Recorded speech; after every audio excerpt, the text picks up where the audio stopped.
تیری وجہ سے, اس کو بلڈ پریشر ہوا تیری وجہ سے, اس کو کینسر لگا تیری وجہ سے, اس کا جینا حرام ہو گیا. ایک ماں, آج ایک ماں اولڈ ہوم میں مر گئی ہے ایک بیٹے کے ہاتھوں. جی السلام علیکم. وعلیکم السلام. جی میرے بھائی کہاں سے بات کر رہے ہیں, کیا نام ہے آپ کا؟ میں شفیق بات کر رہا ہوں کراچی سے. جی شفیق بھائی کیسے ہیں آپ, ٹھیک ہیں؟ جی میں مولانا صاحب سے بات کر سکتا ہوں؟ جی ضرور بات کیجیے. جی مولانا صاحب, ایک عجیب سی میری طبیعت ہو گئی ہے, بہت بے چینی سی ہے, میری سمجھ میں نہیں آ رہا میں آپ کو بتاؤں کہ مسئلہ کیا ہے. ہیلو. جی آپ بتائیں گے بھائی تو انشاءاللہ مولانا صاحب کو وظیفہ بتا. میں آپ کو, میں اصل میں وہ میری جو بیوی ہے, میری بیوی اور ماں کی آپس میں لڑائی رہتی تھی ہمیشہ, تو میں نے اس کے کہنے پہ نا اپنی ماں کو اولڈ ہاؤس بھیج دیا. اب میں چاہتا ہوں کہ میں اس سے معافی مانگوں, لیکن اتنا ہو نہیں رہا. آپ نے اپنی والدہ کو اولڈ ہوم بھیج دیا ہے؟ تو میں اس سے معافی مانگوں لیکن اب ہو نہیں رہا. مطلب وہ معافی, والدہ معافی نہیں دے رہی یا کیا؟ والدہ مر گئی ہے میری. اللہ, انا للہ و انا الیہ راجعون. میرے بھائی میرا بس نہیں چلتا, میں اپنے آپ کو جی چاہتا, میں اپنے آپ کو نوچ لوں اپنے ناخنوں سے. میری سمجھ میں نہیں آ رہا, نہ مجھے نیند آ رہی ہے, نہ مجھے کچھ ہو رہا ہے, مجھے سب پہ غصہ آ رہا ہے. یہ اتنا اچانک کا مجھے سمجھ میں نہیں آ رہا, میں کروں کیا؟ میں ماں سے معافی مانگوں, میں کس سے معافی مانگوں, میں کیسے معافی مانگوں؟ میں اپنی بیوی سے بات نہیں کرتا, میں اپنے بچوں کو پیار نہیں کرتا. میرے بھائی آپ کی گفتگو سن کے نا میرا جگر منہ کو آنے کے قریب ہے. وہ ایک عاشق نے نا, عاشق تھا, اس کو معشوق نے کہا تھا کہ ماں کا جگر لاؤ گے تو تم سے شادی کروں گی.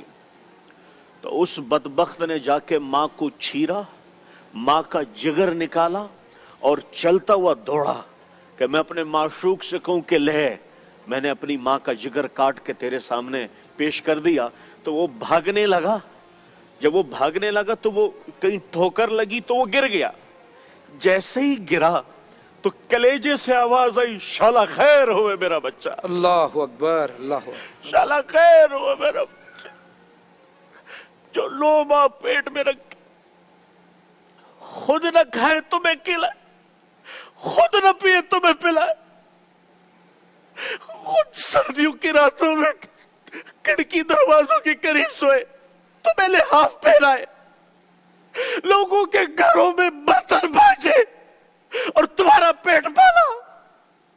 اس کے بال سفید ہو گئے, اس کی آنکھوں کا نور چلا گیا, اس کی کان کی سماعتیں چلی گئی, اس کو شوگر لگا تیری وجہ سے, اس کو بلڈ پریشر ہوا تیری وجہ سے, اس کو کینسر لگا تیری وجہ سے, اس کا جینا حرام ہو گیا. ایک ماں, آج ایک ماں اولڈ ہوم میں مر گئی ہے ایک بیٹے کے ہاتھوں, جس کے پیروں تلے زمین تھی, جس کے پیروں تلے جنت تھی. تم نے اسی ماں کا جنازہ نکال دیا. تم اس کائنات کے قاتل ہو, تم اس کائنات کے خونے ہو, جس نے تمہارے جیسے درندے کو زندگی دی, تمہارے جیسے درندے کو وجود بخشا. فرحان بھائی, اس معاشرے پہ قیامت کیوں نہیں آئے گی جہاں ماں جیسی ممتا کو لوگوں نے اولڈ ہوم میں بٹھایا ہوا ہے؟